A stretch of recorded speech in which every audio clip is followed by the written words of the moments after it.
I think you're going to start to see that Ted Tobias had a very instrumental role in maximizing the charges and potentially manipulating the CCTV footage evidence before it was transmitted over to the DOJ.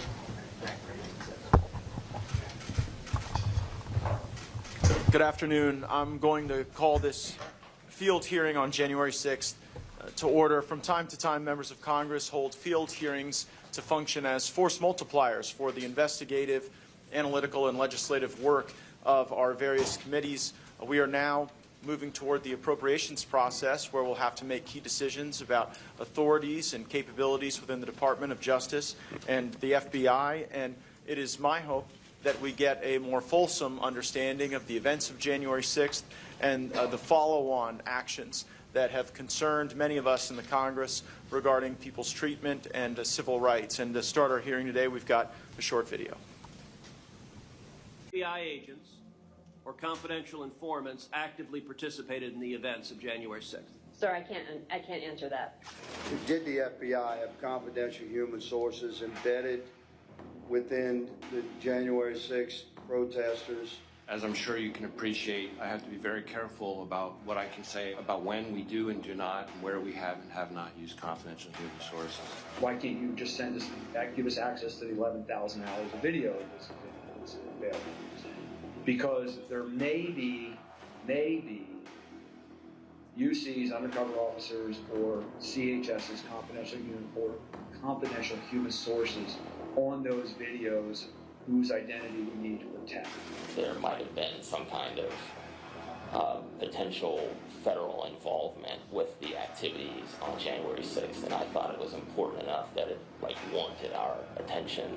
There must be moments where you think, if we would have known, if we could have infiltrated this group or found out what they were doing, and that, do you have those moments? Absolutely.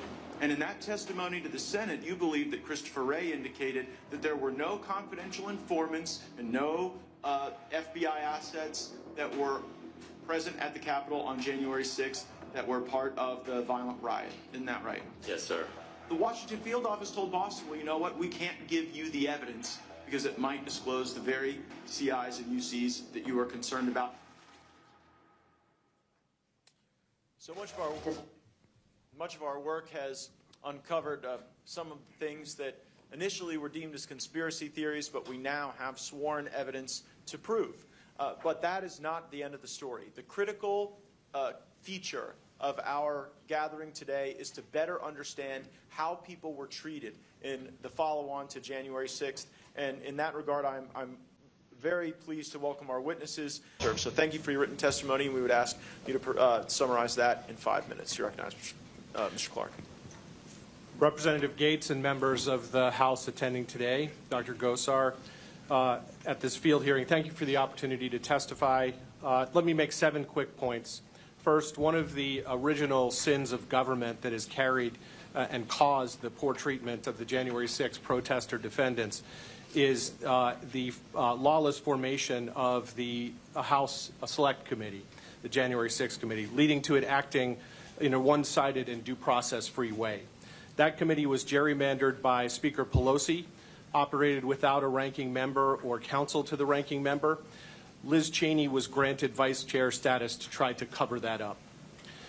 The committee then had a series of carefully scripted by Hollywood hearings where the entire Q&A path was pre-written and meshed with cherry-picked snippets of highly edited video and audio-doctored video.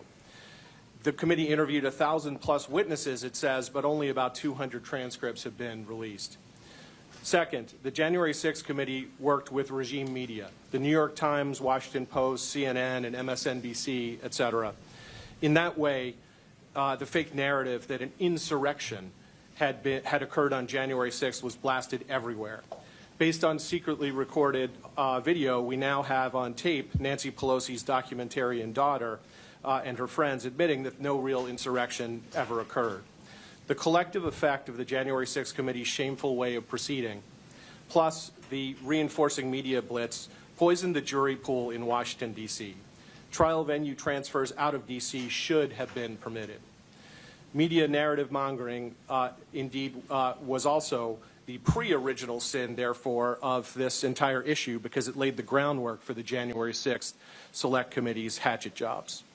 Third, many of the defendants were swept up in a vast dragnet that I believe violated the Fourth Amendment because it was the equivalent of a general warrant that our framers sought to ban.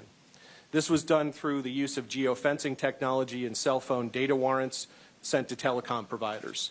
Additionally, many protesters arriving after President Trump's speech in the ellipse had finished did not see any signage that areas normally open to the public were closed that day, setting up a trespass trap for the unwary.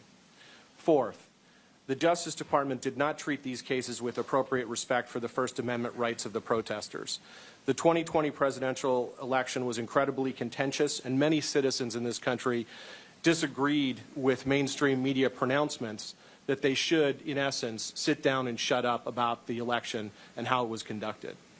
By contrast, I was at the Justice Department getting daily updates about the Marco Hatfield Federal Courthouse in Portland being attacked night after night after night in the summer of 2020.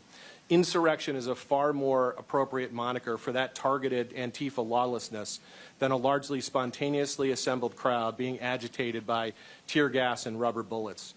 Yet the First Amendment issues led to the self-agitators in Portland being treated very differently and with special kid gloves. This takes me to my fifth point. The January 6th defendants have not been dealt with in the same fashion as the Antifa and BLM protesters in 2020 who engaged in terrible conduct, threatened the White House, did millions of damage in property in that summer, in the lead up to the presidential election. This is a flat violation in terms of comparing those two categories of defendants or potential defendants of the equal protection of the laws. Many Americans think the selective prosecution on display here is blatant. Sixth, there are widespread Brady violations as to how these defendants are being dealt with today, and I'll confine that to just two areas for our purposes today. First, the concealed or underreported footage issue around the Capitol. So the House is to be commended for allowing Tucker Carlson, Julie Kelly, and John Solomon to review the footage. And second, it's hard to imagine that with 800 plus or so unreleased January 6th committee deposition transcripts, that there's not at least some exculpatory evidence in there that has not yet been seen by the relevant defendants and their lawyers. The January 6th committee, in short, acted like a star chamber, and there is no reason for this Congress to let that go on. Seventh and lastly, the judges on the federal district court here in Washington, D.C. seem to have come under the spell of the January 6th committee's original sin, and in that way they allowed the constructed mainstream media narrative to influence their decisions.